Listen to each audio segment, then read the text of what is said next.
आप जानते हैं अगर अर्थ के आर पार सुराग किया जाए तो वो सुराग अर्थ की दूसरी साइड किस तरफ से निकलेगा। वैज्ञानिक करने जा रहे थे धरती के आर पार सुराग, लेकिन उनके साथ आखिर ऐसा क्या हुआ कि वो 12 किलोमीटर के बाद नीचे सुराग ही नहीं कर पाए। आखिर हमारी पृथ्वी किस चीज से बनी है? धरती के नीचे आखिर क्या हो सकता है? धरती की गहराई में हमें क्या कुछ देखने को मिलेगा? आइए इन सारी बातों को जानते हैं। हमारी पृथ्वी दरअसल 4 लेयर्स में बटी हुई है।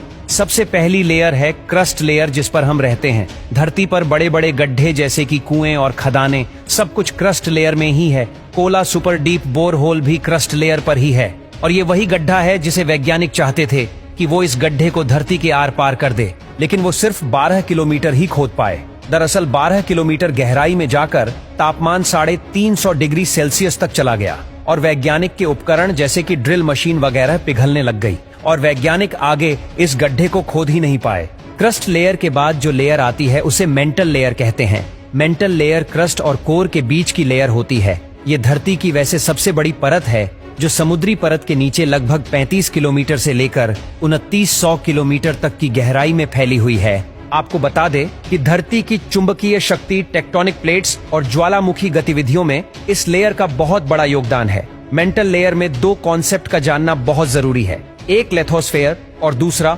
एंडोस्फेयर। लेथोस्फेयर सबसे ऊपर मेंटल और क्रिस्टल लेयर का एक मजबूत पार्ट होता है। ये उन प्लेटों में टूट गया है और ये नीचे तैरती रहती है, जो कि पर्वत श्रृंखलाओं का निर्माण करता है। अचानक आने वाले भूकंप का निर्माण भी इस लेयर की वजह से ही होता है। हमारी पृथ्वी की सतह को आकार देने में भी इसका बहुत बड़ा हाथ है। एंडोस्फेयर की बात करें तो ये लेथोस्फेयर के नीचे मेंटल का पार्शली पिघला हुआ एक फ्लेक्सिबल एरिया है, जो कि गर्म और सेमीफ्यूल्ड चट्टानों से बना हुआ होता है।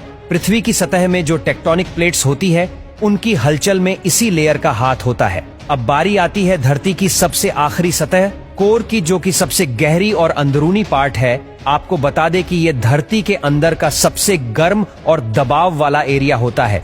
इस लेयर का टेम्परेचर ही 5000 सेल्सियस से लेकर 7000 सेल्सियस तक आराम से हो सकता है, जो कि पृथ्वी के अंदर की हलचल और मैग्नेटिक एरिया को बढ़ाने का काम करता है। पृथ्वी का ये हिस्सा भी बाकी हिस्सों की तरह 2 हिस्सों में बटा है, जिन्हें आउटर कोर और सॉलिड इनर कोर कहते हैं। आउटर कोर तो मेंटल कोर से 2900 किलोमीटर की गहराई में है। आउटर कोर तरल लोहे और निकल धातु से बनी हुई है।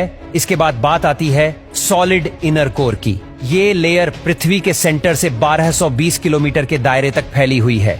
इसकी एक खास बात यह है कि इतनी भीषण गर्मी और टेम्परेचर के बावजूद भी सॉलिड ही बनी रहती है, और ये आउटर कोर की तरह ही तरल लोहे और निकल से बनी है। अब आप सोच रहे होंगे कि हमें इन बातों का कैसे पता चला। दरअसल इसे पता लगाने के लिए वैज्ञानिक सीज्मिक वेव मेथड का इस्तेमाल करते हैं। सीज्मिक वेव कुछ इस तरह की वाइब्रेशन होती है, जो कि भूकंप और ज्वालामुखी के विस्फोट और दूसरी जियोलॉजिकल घटनाओं की वजह से पृथ्वी के अंदर आगे बढ़ती है। ये वेव पृथ्वी के अंदर क्या है, इसकी खोज में साइंटिस्ट की मदद करती है। इसी सीज़मिक वेव के बिहेवियर को एनालाइज करके साइंटिस्ट ने धरती के अंदर मौजूद अलग अलग टेक्सचर का पता लगाया है।